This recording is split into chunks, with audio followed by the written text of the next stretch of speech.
I'd like to call the regular meeting for the Nashville Town Council for January the 18th to order. Would you please stand for the pledge? I pledge allegiance to the flag of the United States of America and to the republic for which it stands, one nation, under God, indivisible, with liberty and justice for all. Let us pray. We invite you, Father, into our meeting tonight to lead us, to guide us, and helping us to make the right decisions for all the citizens of Nashville. Amen. Amen. The first item on our agenda is the approval of minutes for January the 4th, 2022. Were there any corrections to those minutes?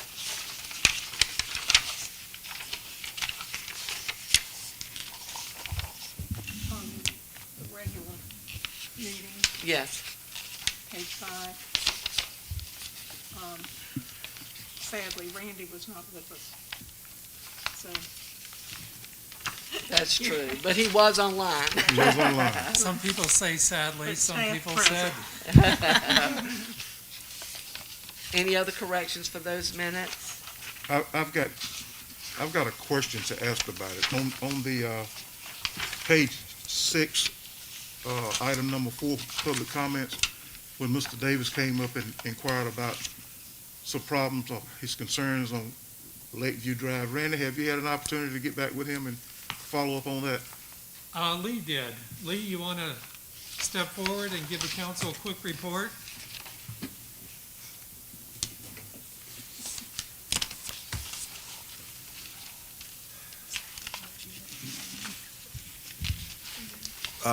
We followed up with Mr. Davis on, I guess it was the end of the week. He emailed me his list of concerns that he shared with you guys, and I was able to follow up with Randy and address them one or one by one. And most of his concerns are, they're valuable concerns, but how we approach them, we have to use a little caution. The street is in rough shape. If we are to bring the street sweeper through, for example, the street sweeper may accelerate the deterioration of the street. Typically, the street sweepers aren't run on streets without curb and gutter. Excuse me. The signs, yeah, they've got mildew, so we're working on either getting those cleaned up, depending how far gone they are, and putting them out at the entrance. The water that stands in the street, the yards are above the street. If we take the grader and cut down the top bank of that on people's yards, we may get a little. People may be a little bit more upset. Plus, the debris in the roads will just accumulate back up, and if you see it, it's a hump at the edge of the road. So that's where the water is sitting. But most of his concerns we will be able to address, some more timely than others. What was the schedule for them as far as the repaving of the road? This spring, when we put out the bid for the Cape Seal, I think we're going to try to include that and/or see if we have enough funds available to take care of that road. Great. So has that been conveyed to him also? Yes. So he's I won't say another satisfied customer, but does he understand the situation and agreeable with it at this point? Yeah, he understands that nothing, we can't do anything right overnight, but we're aware of it and we'll start addressing it as we're able. Okay, thank you. Thank you, Lee. All right, you're welcome. Are there any more corrections to the minutes? If not, do I have a motion that we approve those minutes? So made. Second. All those in favor, let it be known by saying aye. Aye. The next, that's our minutes. There were no citizens signed up to speak tonight, so we'll move on to the next item, which is 5A. And Ashley, you're going to handle that for us? We've got something that I love, the recognition of a Eagle Scout, so. Oh, I'm not quite tall enough to Turn reach it down, this. pull it. Pull it down. Okay, is that better? Can you all hear me? All right, yeah, I'm excited to bring you some good news this evening. So I'd like to introduce Caden Lewis. He is an Eagle Scout now with the Nashville Troop 76. And Caden has recently completed his Eagle Scout project at Glover Park, which entailed the planning, fundraising, purchase, and installation of a new shade structure near the park's playground. If you haven't had a chance to go and see that, I definitely recommend that you do. So Caden organized and held several fundraisers with his fellow scouts, and they raised over $2,500. With this money they raised, they purchased and installed the shade structure and completed a park cleanup. Through his Eagle Scout project, Caden has demonstrated initiative, determination, dedication, and appreciation to his scout troop and his community. So I would like to ask the council to recognize Caden Lewis for his accomplishment and his service to Glover and to our community. And Caden, we just appreciate it so very much, and it is a great and something that you observed that was needed, and I just appreciate it so much. We're just so proud of you. Council, anybody else would like to congratulate Caden? Absolutely. Congratulations. We thank you. And I've been under it, and it's wonderful. We're going to be using it. I will when the grandchildren come, so that's great. Thank you so kindly. We are just so proud of you, and we know we're going to hear great things about you in the future. Thank you. Thank you so Thank much. you, Kate. Very good job. What, is there anything you'd like to say, Kate? That's what I was wondering. Kate, anything you'd like to say? Yeah. We didn't hear from you. Yeah, I just want to thank Coy Worrell, Randy Lansing, and Chris Acock. Couldn't be done without them. That's it. That's it. Thank All right. you. Thank you so much. We appreciate it.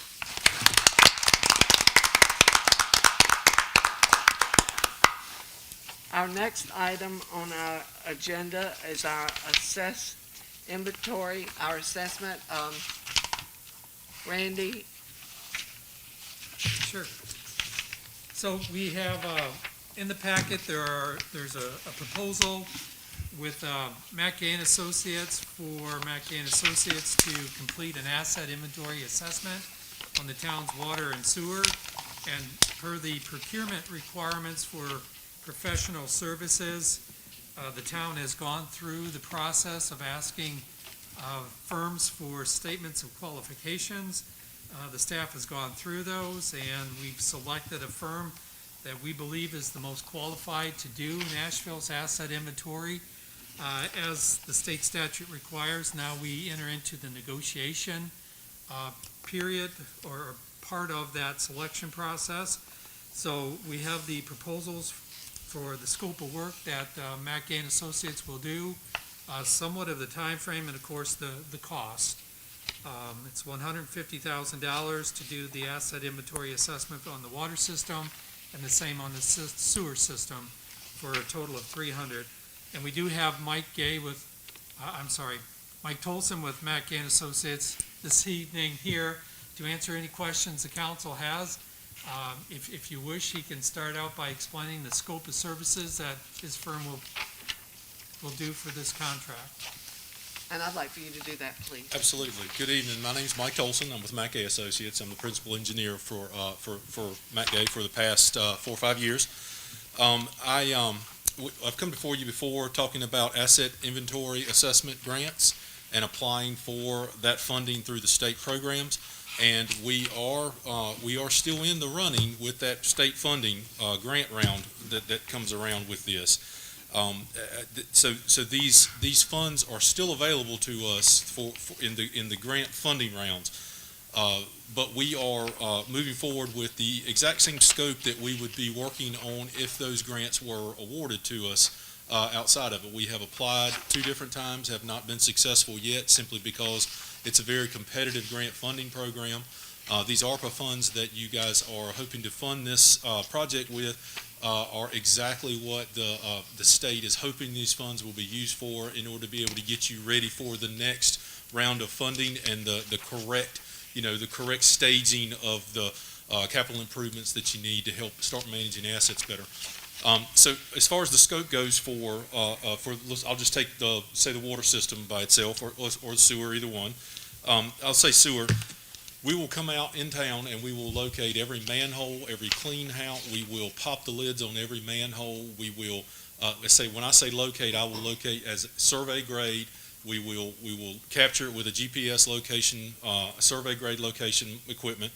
We will map that on an online GIS database for you that you will have to be able to use forever. It will be a map that you can interact with, and you can look up information on each individual manhole, segment of pipe, clean out, fire hydrant, valve, water meter, those sorts of things. And it will become a tool that your Public Works Department will use in order to be able to maintain the assets in the system and keep them in a better working state. As the database gets populated with the information that we put in it, we will also archive and we'll digitize every paper map that we can get our hands on in the town that will help us age and guide us to where these assets are underground. The town, being as old as it is, has a very old system. There are remnants of it still in the ground that may or may not be in use. Lots of changes over the years, especially being the county seat, has made the different buildings have taken on different uses and may be served in a little bit different way. These are going to be maps that will take over the mains and the town's portion of responsibility for those things, and start looking at where your assets are in the ground. To do that takes quite a bit of time, and that's why the time involved is as large as it is. It is a very time intensive, just field gathering location, because this system is a big system, and so it will take a majority of that fee just to be able to put the people on the ground to locate. And when I say pop the lids on each of the manholes, we will literally take the lids off each manhole, look in them, and assess each manhole to see what condition score we can give them, and we will assess the condition, hence the asset inventory assessment, and we will give you a condition score of every manhole and kind of point towards where we think you need to look for possibly doing relining or replacing, complete dig and replace. We'll make recommendations, and at the end of it all, we'll have a report that gives you, of 500 manholes, you need to rehab 200 of them, and that's going to cost this much. You should probably start budgeting this much a year in order to be able to do this kind of work. And we will also, we'll try to confirm all assets that we can find in the ground. That's going to be an iterative process of giving you the maps, working with Lee on, this is what we found. Have you got anything different that contradicts that? What have you found when you dug that up? What do your old work orders say? And really just a deep dive into everything that has to do with managing the water and sewer system in town in order to be able to give you a good starting base map that will allow you to interact with it and just begin to populate it and make it into a living, breathing tool. And that's really what the asset management and asset inventory assessment program is all about, is to give you that status of what everything is. You'll get a good, as of today, this is the snapshot of that condition, and this is what you'll need in order to be able to keep that condition in a serviceable manner for the next 10, 15, 20 years. You need to go ahead and consider replacing this or rehabbing this, or in 10 years we need to talk about that, and those will be in the recommendations of the report. As part of that, the town currently has a capital improvement plan. We will update your capital improvement plan based on the conditions that we find in the system, one for the water, one for the sewer. We'll put all those together into a big comprehensive report that will kind of help you at budget time look at, okay, this report says we needed to have $5 million in 2 years. Well, we can't raise $5 million by raising water rates. We're going to have to go for grant funding or low interest long-term loans or something like that. And it helps to just give you the justification and the background and to help you seek funding the way you need to. And it helps greatly with evaluation at the state level for these grant funding programs that you're going after. And so it's really the first step in allowing you to say, what is the condition of our assets? How much will it cost to fix them or maintain them? Do we need to just rip them out and start over? What portions do we need to rip out? How bad is this section? How bad is that section? And we'll work with Lee and with Randy to make sure that we've got, a concentration in the areas where they seem to get called back to on a frequent basis, so that, we can get the is, wouldn't really necessarily call it low-hanging fruit, but the hot spots in town, if you would, for what will make a success out of some of these CIP projects. And we'll recommend and budget out CIP, capital improvement plan projects that will allow you guys to kind of budget for the future. It's a 10-year schedule, so we take about 5 to 10 projects, whatever the big projects that everybody thinks needs to be funded, and we'll put that into a CIP. And we also have included in the past, in the scope of these AIAs, a rate study, which we can begin to start talking to you about how you can sustainably either adjust rates, keep rates where they are, what the need of capital is, depending on what your future need is, what your reserve need is, what your capital reserve banks need to be based on where you are today. And it's a cursory look at your financials, but at the same time, it's from a water revenue and sewer revenue standpoint to show you how you make those enterprise funds stand on their own and continue to stand on their own and be sustainable, because that's what they have to be. And so that's, we get into that. That is typically something that we always have, the capital need always winds up being millions of dollars, because of course if we say we have to replace anything and rely on anything, the numbers go up very quickly. And so the rate studies often tell the tale of, well, we can't raise rates enough in order to be able to replace everything in town. But through that and through just the general philosophy of, we can maintain this and keep this working, some development will come through and help us fund new things and help us build capital. And through the combination of everything, we can get a system together that will help you, adjust rates a nickel here, 10% there, 5% here or there, but look at a steady rate so that you guys can commit to a philosophy of, water doesn't cost the same every week to make. It costs more every year. Prices go up, and, we can't realistically keep providing you the same level of service for less money each year. So you have to begin to really take a hard look at how you're going to raise capital to do things. And so that's what the rate study is, a beginning conversation for that. It's certainly not something that you're bound to unless you adopt it and decide to adjust rates, but it is more of a suggestion and discussion of where this town would need to be and go to be able to fund everything. And so we look at different scenarios from that. Well, that'll be a portion of the scope that we do. And, of course, the end will be a presentation of all of the documents to everyone, whether you guys want those in work sessions or you want them in public meetings. Either way, it's whatever the town wants. And then we'll also train any staff that needs and wants to use the GIS that will be in there. It's an online portal. It's a very straightforward and simple method to use, and we'll work on making that as simple and as streamlined as possible so that anyone can sit down and get through it and get an answer out of it. But we'll certainly work hard with the Public Works people to make sure that they are comfortable with it and start to use it for what it is, which is an information tool. Is that kind of that? And Yeah. we'll do that for water and for sewer. All of that for water and for sewer. And it's about 2 years worth of work to get all of the deliverables in, and we can move things forward quicker and slower depending on what it is. You've got a lot of sewer that is outlying and hard to locate right now.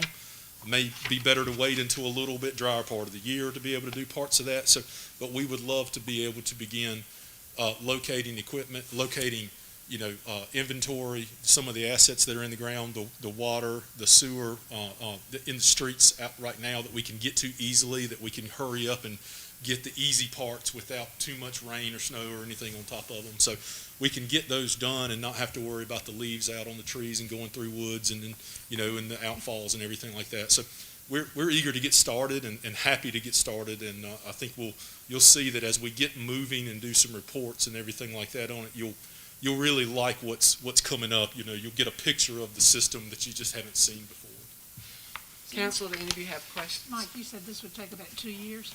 It's to get all the way done with the rate study and everything. We won't know the condition of what we have in the field until we've actually physically opened it up and looked at it. And some of that's going to take a while to get to. Like I said, there's areas of your sewer that we probably will need to do a little clearing and probably need to, bush axe into and get to a few bits and pieces just because they are remote, and they're also very wet areas that are just hard to access in general just because that's the nature of sewers locations. But from that, we can speed things up here and there, but it just really depends on what conditions we wind up finding. But I do think that the field location portion of the project is going to easily take 6 months just to give me a little bit of dry time to get moving into it. And then after that, we start that gives me time to meet with Lee and find out where the callbacks are and where some of the issues are in the sewer system.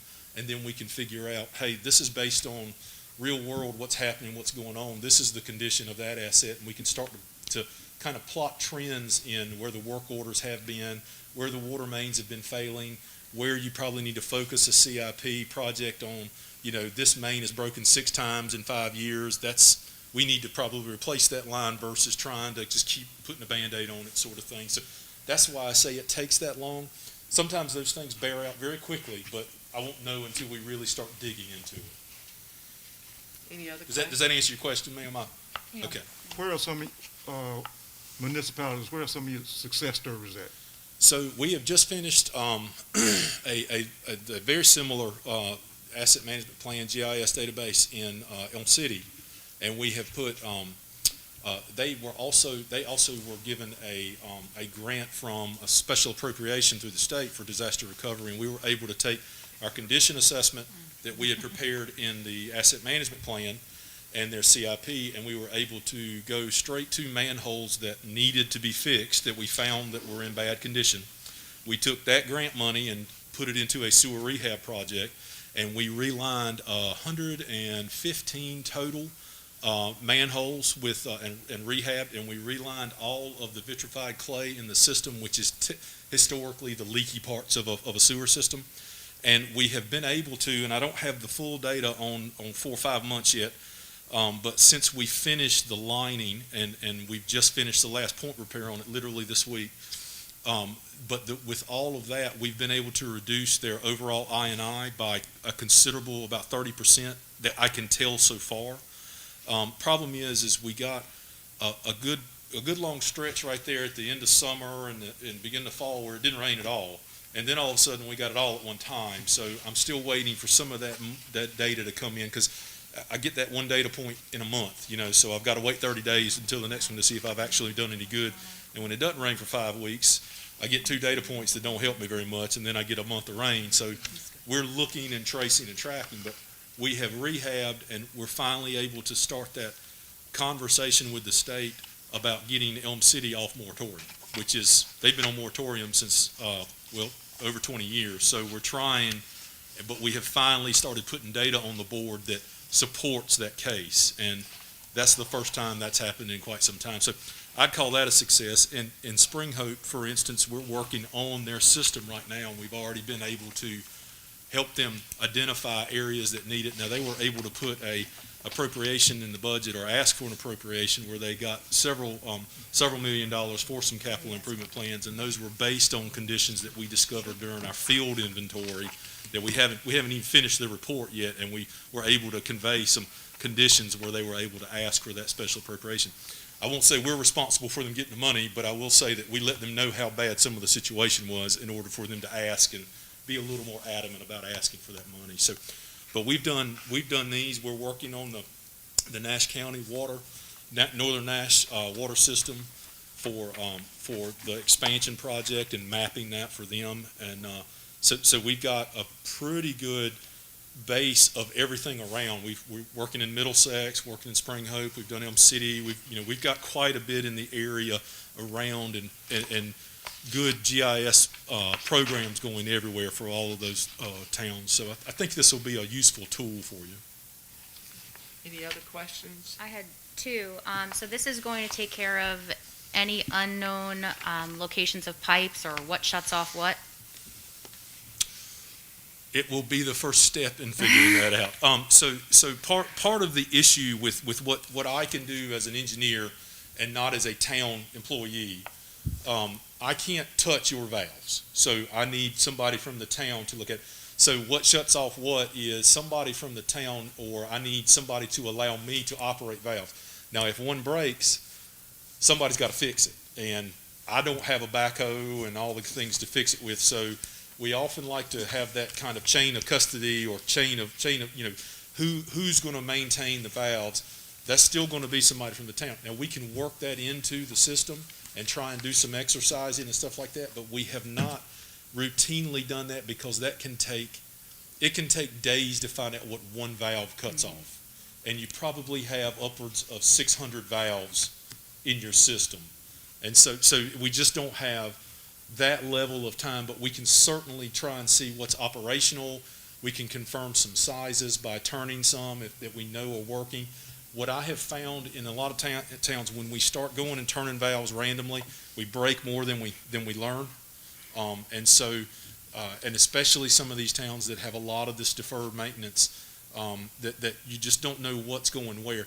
We can make as much as we can as about, that valve's here, that's probably in line with this, that's going this way, we'll cut that off. But when you start disrupting the courthouse, when you cut this line off just to check if that valve, and all of a sudden court has to be out of session, you got some pretty high priority things that we don't want to interrupt, and we'll just have to play that by, how we can fit that in and do the best we can. Okay.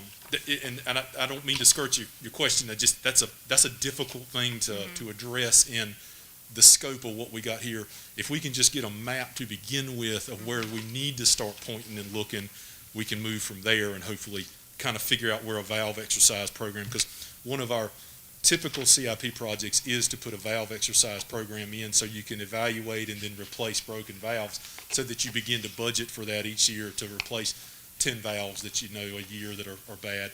And that's a whole project in and of itself that you just begin to let as a capital project every year to allow a contractor or even city town staff to come in and do a valve replacement. And that just gets into that's a whole nother ball of wax to get into. But we can certainly discuss that and add that in as a typical. Okay, my second question, is any of this, I can't recall, we've talked about a couple of things in the past, but something about televising, so you could let us know, even, I know you said manholes, but like with pipes, like where, there might be some repair work that's needed. So a large portion of what you can do, the AIA program money, which that's not what we're doing here. This is ARPA. This is whatever you guys want us to do with it. So we can certainly go in TV. But the AIA program typically pays for engineering services, and part of that is doing TV work on sewer. You clean it, you do high pressure cleaning, and then you run a camera down the line. And then you evaluate what that inspection of that line looks like. And it's really fascinating stuff. I recommend all of you to watch it if you want to go to sleep at night. But watching that video is really like watching paint dry. But it's very good to find the holes and the leaks and the infiltration in the system. With all that said, what we'll hope to do with this first round of AIA or this ARPA money is to identify the oldest parts of town that need TV, and hopefully with a successful AIA grant, maybe we can TV a very large portion of the town with their funds that they're going to give you through an AIA program, because I really feel like our chances of being awarded an AIA grant in this next round are very high, and even if they don't come this round, in the next round, there's about $95 million available. Well, don't quote me on that, but there's quite a bit more funding coming through for asset inventory assessment through the AIA program. So there is more funding coming through that will make it so that if you have not gotten one in the past, you have a very good chance of getting one in the future, simply because of the structure of the way they've done the financing plan, the funding plans here lately. They've got a viable utility program, and then they've got the AIA eligible people. And viable utility is a group of 100 communities that you're not a part of, which is okay, not a big deal, but that's a special pot of money that takes those 100 people out of the consideration, and you're in the consideration of the rest of the community. So there's 100 less players going after the money that you're going after, if that makes sense. So yes, we can TV it. Yes, we can provide an evaluation based on that. The idea was to get a good condition map and figure out where everything is, and then you go through and TV to find out where the real bad condition is, because we won't be, the only other way to do it is to dig it up and look at it, or to TV it, and that just one will eat the entire budget for one, and locating is another, so you could get a good assessment of it, but still not know where it's at, if that makes sense. So we were trying to find out where it's at and then go get the good assessment of the mains. But we'll get good condition assessments of the manholes, which are at the end of each main, which will give us some indication of where we need to be looking for in the sewer. Any other questions for Mr. Tolston?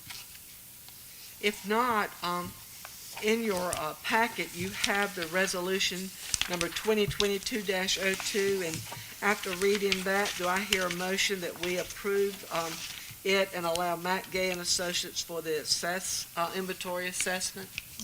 Second. All those in favor, let it be known by saying aye. Aye. Aye. Motion carries. Thank you so much Thank for you your all so time. very much. Have a good evening. Our next item on our agenda is our town charter revision. Oh, the tree man's coming? Okay.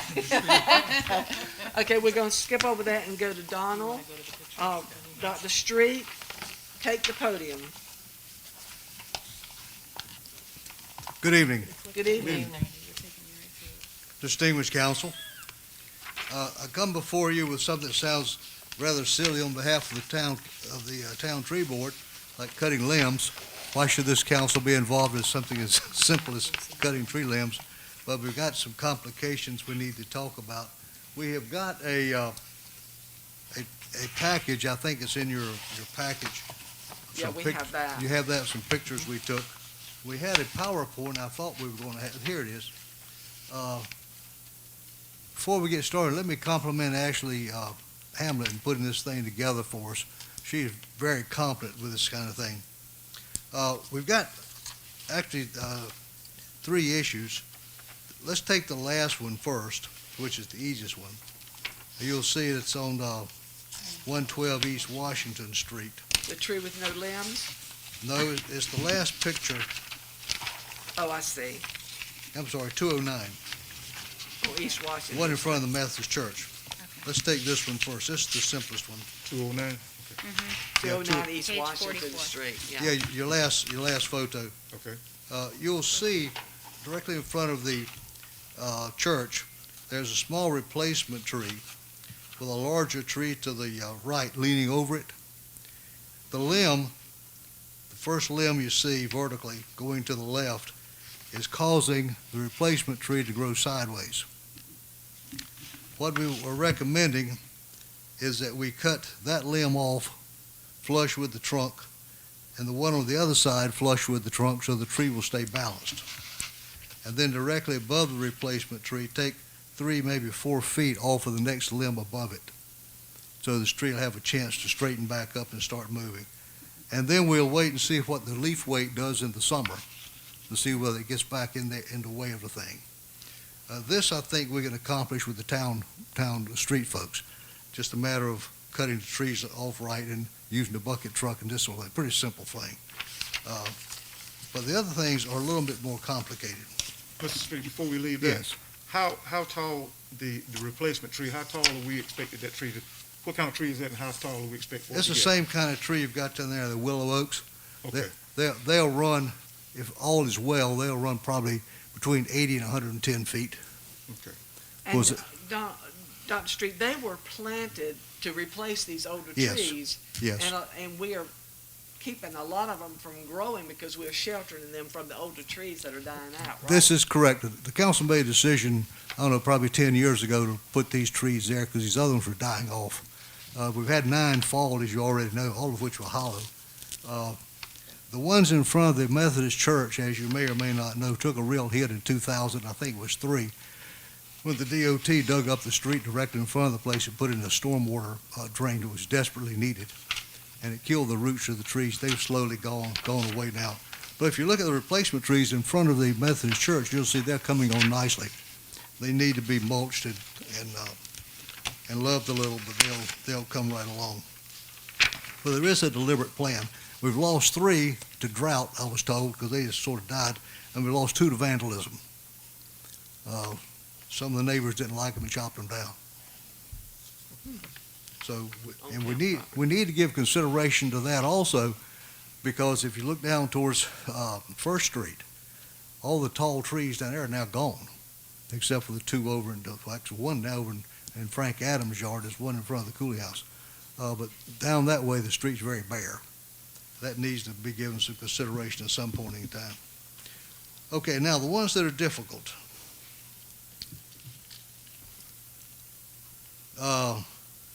100 East Washington Street, your first picture. This is directly in front of the Art Center. There are two trees there that probably should receive some attention, probably for removal, but the first two pictures you have is you look on your program over, your slides over here, you'll see that the tops of the first tree, which would be the one on the photo to your left, the top of the thing has been split up, broken up, iced down, cracked all apart. And if you notice, there are many, many amputations right in the top. Well, all of those limbs, if you look at them on the second page of photographs, which you're looking at the same tree directly in front of the stoplights, you'll see that all those limbs are rotted. And we're afraid that if you go back into that thing to get those rotted limbs out, you're going to find a hollow stem in the tree, which is very, very possible. And the same situation with the second tree. It's in the same kind of condition. And the tree board has recommended, and this is what's going to cost some money, they would hire an arborist, someone certified, to understand how the tree works and do some work on it and do some real surgery to find out what we actually have there. Because I'm afraid just sawing out the dead limbs is not going to solve our problem. That needs to be done, and that will cost some money. Now, the next issue we have is 101 East Washington, 112 East Washington Street, which is the pictures you see over here. It's the corner of Hilliard and, Collins and Washington. The tall, stalky tree there appears to be going nowhere. There was a little bit of leaf canopy in the top, and Duke Energy knocked the whole thing out when they came by trimming things. And the committee has recommended it just be removed, and there was a replacement tree coming beside it, but it was one of the ones that got mutilated, so that would have to be replaced at some point in time. Now, there was a division of opinion on the council that the tree should be allowed to stay to see whether it will grow or not. And then the majority of the people decided to just cut the thing down and start over. So that's the question we've got. And it will cost some money to take it down and take it out if this is what the council wishes to do. So, in summary, the one in front of the church, we can do that with town folks. The one on East Washington, the 112 East Washington Street, that's a call of whether you want to take it out or not, because it just really needs to be replaced. And then the two in front of the church, they need some serious work by some serious thinkers who know what trees are. And the council, the committee has brought this to your attention, and we need to move on as quickly as possible because it's this tree trimming season right now. And that needs to be done probably certainly before the first of spring. So, any questions?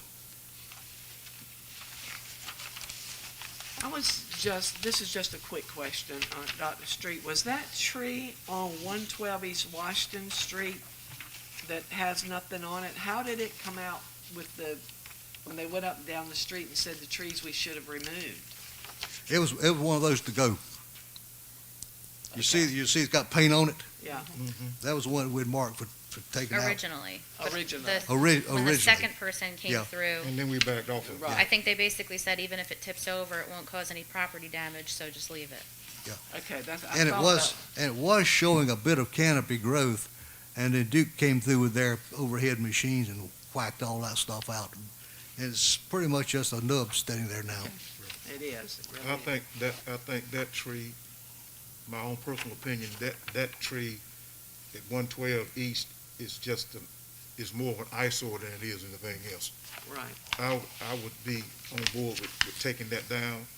And the one you noted at 209 East Washington Street, to save the little tree, the replacement tree, the town do some pruning up on that one. I think we need to try that before we do anything else, but you told me how tall the replacement tree would go. I'm thinking it's gonna go on up into the other limbs, it's gonna be left at the Yeah, top. yeah. So, but, I'm for trimming it back, to start with, and see how it works out, but definitely 112, I think we can just take it out. And what did the committee say about the ones at 100 East Washington right in front of the, They recommended we hire a professional arborist to study the tree, the condition of the tree, and see whether we need to, see what we can do to save them. well, my little bit of knowledge looked to me like it's dead. Well, they're not dead, but they're not fully alive either, Maybe we recess. whatever that means. I mean, yeah, it's half dead anyway. Yeah. Do we have any idea what the cost would be? Yes, that was my. Ma'am? Do we have any idea what the cost would be for an arborist to come in? No. Okay. No, Well, I suppose we could move forward with obtaining a cost for the arborist and then make our determination at that Yeah, point. but Dr. Street was just presenting it up for us to review and see, yeah. so that What would be our we next what step. we'd have to do though is turn this over to the manager and let him get bids on it. Right. That's the way public money is spent. And then bring it back to us to see if we Yeah. want to just, Yeah. Handle like adopt the owner to take it handle out. like another budget item, yeah. Do we, I mean, I don't see how this would come back, but did we want to just save this stump until, if we move forward with having an arborist come in for the other two, to say yay or nay on removing the stump, or just? I don't think we can resuscitate. Okay. But anyway, it's up to the council. That was just my. Now, we are gonna need some mulch to go around the replacement trees.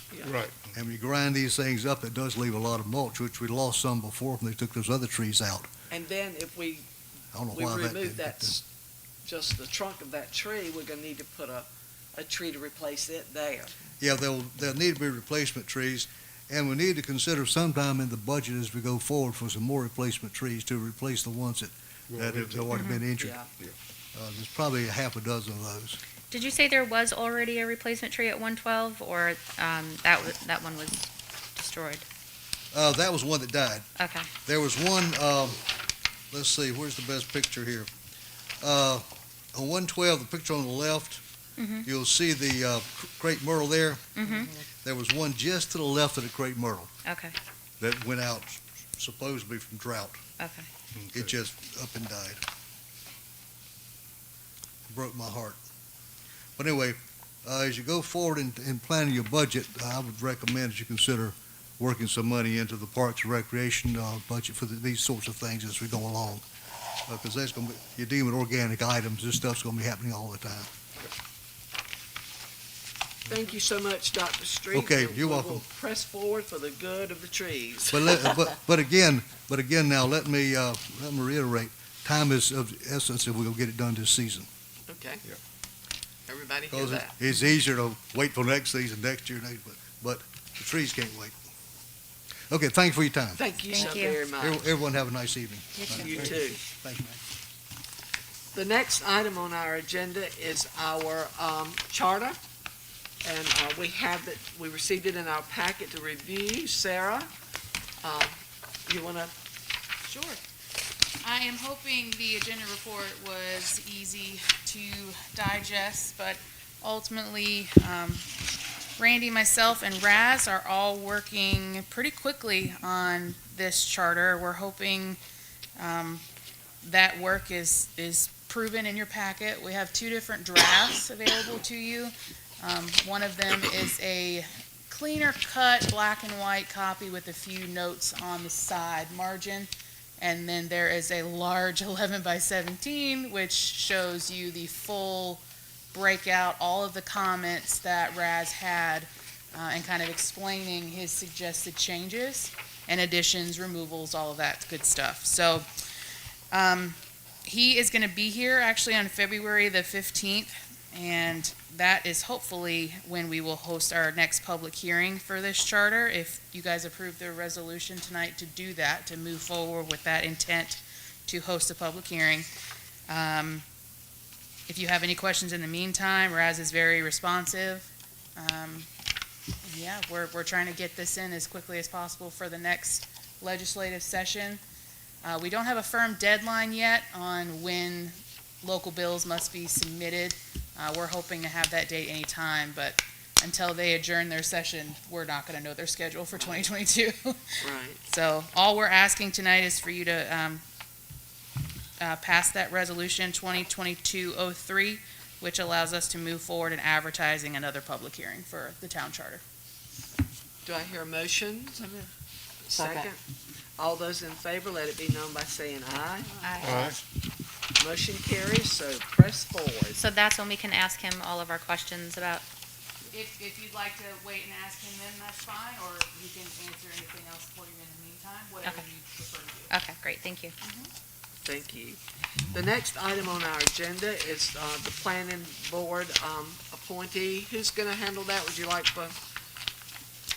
I can, Okay. as you know, our planning board, it's a 7-member board, and we have 1 vacancy on there currently. We've received an application from Wayne Sears, who's a town resident on Golfers Lane, to serve on the planning board. He's a former employee of the Rocky Mount Police Department, and in his capacity as a Rocky Mount Police Department, he was involved in the city of Rocky Mount's technical review committees for new developments, subdivisions, whatever shopping centers. So he has some experience reviewing site plans that our planning board is asked to do. If approved, his term would expire December 31st of 2024. Is Wayne here tonight? Wayne is not here this evening. Okay, do I hear a motion that we approve his appointment to the board? Move to approve. Second. All those in favor, let it be known by saying aye. Aye. Aye, so we'll let him know that he is approved. And Mayor, from this point forward, I have a request that these new people that we are appointing to various boards throughout town, not everybody knows them or It would be nice if they or can recognize them. If we appoint you to a board, I would like for you to be at a meeting at least for us to make eye contact with you, so we know who we're putting on the board.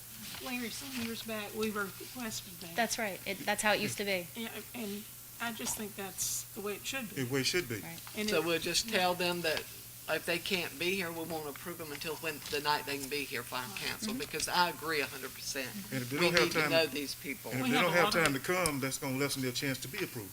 Right. We have a lot of advisory boards, and it's good for us to know the people who are on them. This is Right. true, yes. Absolutely.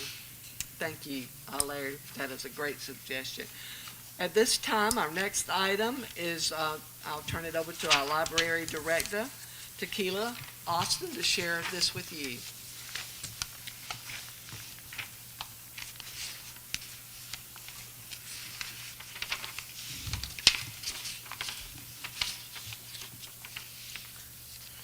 So the name of the project title is Cooley's Keeping Up with the Trends of Technology. The state is actually giving out grants with no match. Well, So that's that's good. good news. So there's no match required, but you have to show a need for your community in your library. So I'm not going to read everything because I think you have a copy Yeah, of we it. do. It looks like a nice request list. It'd be nice if we can get the funding for all of this. Yeah. I did want to say, I just want to explain where I discovered the need of these areas.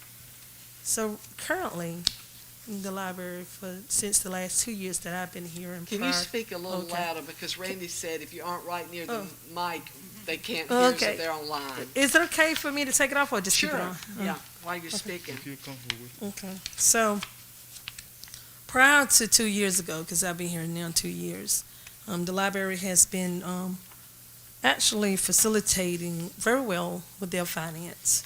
But I thought that this would be an opportunity to improve the way we conduct our finance business with the library. Right now, we have staff that take in monies for like copying, faxing, scanning, those types of services. They do a wonderful job. I'm just trying to keep up with the trends of other library and also try to do stuff more efficiently and effectively, and reduce human error as well. So what I was looking at was a station, and it consists of scanning, faxing, copying, printing, and wireless and mobile printing. A lot of our patrons, listen to their needs and wants. They come in with their electronics. It could be their laptops, their iPads, or their phones. And they'll say, do you have wireless printing here? Or sometimes they don't even realize what they're asking for. But when they describe it, it's wireless printing or mobile printing. And so in case someone don't know really what that means, is that if you're at home, you can print here. If you're in the parking lot, you can print here. You just come here, and the station that I'm requesting is going to allow you to do a print job to print it out, but you can send that print here. And so the state really would like for when it comes to these grants that you're talking about the digital need in the community, and there's a gap, a digital divide, of course, and we're trying to meet those needs. Some people do have computers at home, but they don't have copy and paper. Some people at home, maybe they have a computer and it's on a blink, or maybe they're out and about and they have one and they just want to come by the library, or maybe they're out of town and they're visiting and on vacations. There's so many various reasons why people need these services. But what this does is, right now, we're one of the few libraries here that still allow tax season to occur, a place for it. And Bradsway at one time, I don't know if everybody's familiar with Bradsway Memorial Library, but it's in Rocky Mount. And that's a wonderful library. We have a great relationship with them. But at one time, they were allowing the taxes to be done there, but they stopped that as well. So I think you have to go a distance now other than here to get your taxes done. And you probably say, why the taxes are here in this discussion? When they come in, they want copies of their driver's license, their marriage certificates, their birth certificates, their IRS forms, and I can go on. It's a lot of things. People have SSI and so forth. That's just during tax season. And throughout the regular weekday, we have that to occur. And what I want to do is I want the library to not be responsible for confidentiality materials and let the patron be responsible for their own confidentiality materials. And that station will allow them to do that. It takes off the liability from us as a whole, the library and the town. And it also gives them a sense of, sometimes you want to feel like you can do things yourself, and people like a sense of independence. And we're going to be training them every step of the way of how to use that system. And again, that's wireless printing, that's copying, that's scanning, that's faxing. They will have a coin machine, which will allow people to be able to put their money in and to ensure that they don't print the wrong thing. We have a lot of materials left, and sometimes people leave stacks like this. That's your paper, that's your ink. We have a lot of that. So we're losing money, honestly. Yeah, I think this is great. You talked with me about it, setting up a station and using it for that, so I think that's going to be great. So that was the main thing. To talk about the kiosk, if you don't mind, right quick. We have an OPAC system, which allows you to look up books, materials, DVDs, audiobooks, our materials at the library. And it's a great one. But I don't know if you've been in a lot of places, you see now people are using touchscreen. They're using less room for things. Things are more sleeker, more leaner, more easy to use, more user-friendly. And that's what I'm trying to get it to instead of the basic computer. That's what those kiosks, it's for the OPAC, that's the catalog. I want to also do one for checkout, something simpler for checkout as well. And the Elmo document camera, we had one of those. And when I got here, it was broken. And in case you don't know what that is, when we have story time or any other programs, and it allows the storyteller to it's like a magnifier.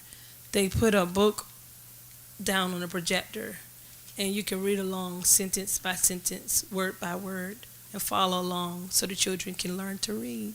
And we do have a program about learning to read over there. We do tutoring over there. We do a lot of things maybe a lot of people may not be aware of. The smart board, we have a lot of meetings whether it's library meetings or maybe someone from the community would like to have a meeting and they can be able to use a smart board. That's again with the trends of technology. Instead of having a dry erase board or a chalkboard or whatever, now you have the smart board where you can actually use. I believe you can use your hand on some of them. It just depends on which ones you have, or you can use. There's like a little pen, so you touch, and so we're not asking to change things because we just felt like, oh, we just want this grant. We actually, it's a purpose for everything, and I think it would be very good for the library. The iPads will go along with the kiosks, and so it won't be a whole computer there, and you'll still have a printer. It was just something to think about. I think it's a great idea, and I just want to share that with you. The staff is excited. They're still going to be working just as hard. It may not seem like it, but what this does is allow us to have one-on-one more attention with our patrons. I like to prefer to say our visitors. It gives us a sense of community. We are one-on-one more than bigger libraries. We're kind of close connected to the people that walk into the stores. Now when they need help, we can, instead of focusing on copying the birth certificates and so forth, we can go and train them, and they can be independent, but we can actually go offer help for other reasons. And I just want to share that. Thank you so much. We appreciate this, and it would be mighty nice if we can get that $26,900 to enhance our library. Thank you so much. I'm sorry, I did forget to say something. The $26,900, I did say, I do apologize. The numbers that you see, this is tentative. I noticed you see this. There's no match. We're not trying to go with 30, but this is an estimate. I did need to say that these numbers, Mark, our IT steward, he gave me these numbers. Okay. He said that this wasn't 100%, but this is as close as he could get, and that he and I will work on it. The application's due in February, the first week of February. I guaranteed you we're not going over 30. But I just wanted to share that with you. Thank you so much. Do I hear a motion to approve and support the library's technology grant application? Second. All those in favor, let it be known by saying aye. Aye. Thank you so much. The next item on our agenda is Thomas Gillespie with the Nash County Park and Rec Director summarizing with our 2-year extension and talking with us about that. Good to see you, Mr. Gillespie. I think it's been a year. Good evening, Madam Mayor and members of the council. Thank y'all for allowing me to provide an update on the 2021 athletic programming and tournaments offered at Glover Park and Nashville Elementary. We had a very successful year in 2021 providing athletic programming and hosting baseball and softball tournaments in Nashville. We offered a total of 22 athletic programs, clinics, and camps throughout the year with a total of 1,307 participants. We had 115 organized teams and 332 organized league games at Glover Park and Nashville Elementary. Our top 5 programs, if you look at the document that I provided in your packet, the top 5 programs with the most participants were our youth winter basketball program, which is offered at Nashville Elementary. We had 229 participants. Our youth spring soccer program had 123 participants. Our youth fall soccer program had 120 participants. And the youth tackle football program, the Nashville Hornets, we had 115 kids signed up. And adult spring flag football had 114 participants signed up for that program. In 2020, our program was limited, and some of the programs that we offered were canceled due to the pandemic. So in 2021, our program saw an increase in our participation, organized teams, and our league games. In 2021, we also hosted 10 baseball and softball tournaments at Glover Park from the months of April through November. The combined estimated tournament attendance for the tournaments at Glover Park were 10,725 spectators and players, with an estimated economic impact of $631,800. The 2021 total estimated economic impact increased from 2020 by an estimate of $64,560. So I know some of you may be wondering, how do we determine and calculate the estimated economic impact? I reached out to Susan Phelps, who works in our economic development department in Nash County, and she pretty much gave me some details and description of the breakdown for the estimated economic impact. The economic impact report methodology uses a total number of teams with the average number of players and patrons, as well as the total number of tournament days. The average day tripper spends around $30 a day, and that's on food, shopping, gas, etc. And so that creates the direct spending numbers.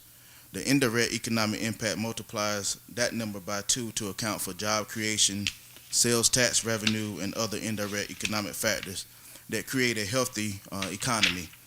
The impact report for Nashville reporting, that does not include hotel overnight stays or the potential local attendees that are factored in to the report that's factored into the report done by the Travel and Tourism Department in Nash County and the Rocky Mount Sports Complex.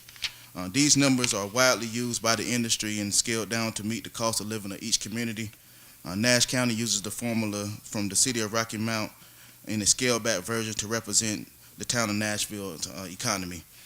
These formulas were derived from partnerships with the Greater Raleigh Sports Council and Michael Walden, who is the chief economist for North Carolina State University. In 2022, we currently have 16 tournaments scheduled and it's tentative at Glover Park.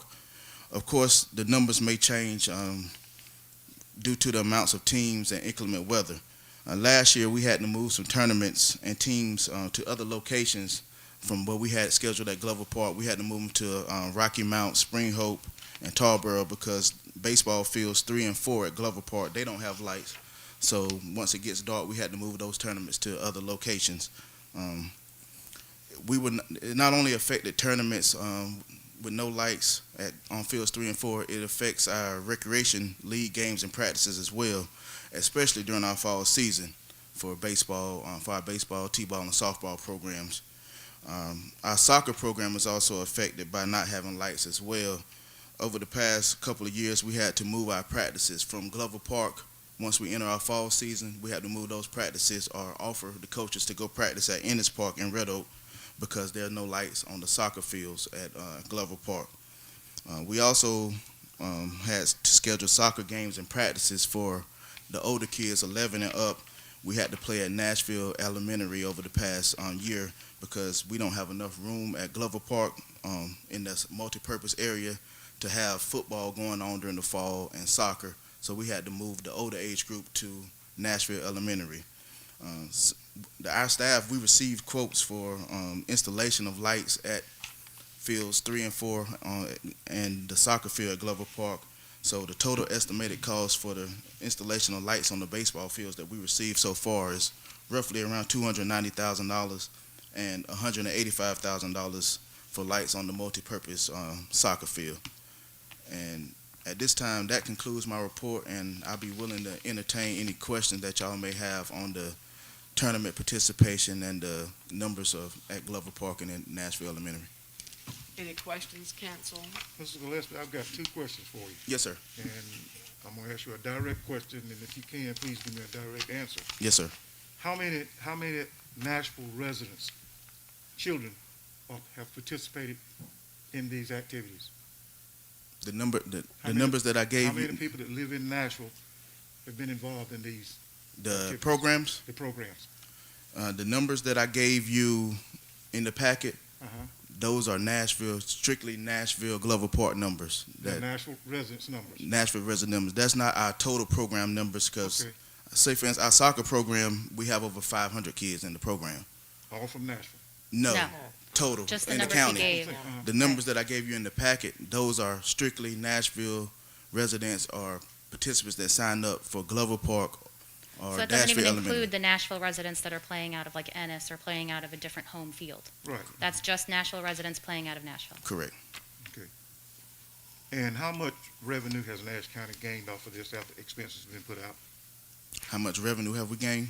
Yes, sir. Well, the revenue that we, I can't give you a direct. I don't have that. I can have that at the next meeting as far as revenue that's brought in for participants that sign up for Nashville, you can pretty much multiply that number by 35. So for our soccer program, if you do 120 times 35, that's how much revenue that we brought in, because we charge $35 per participant.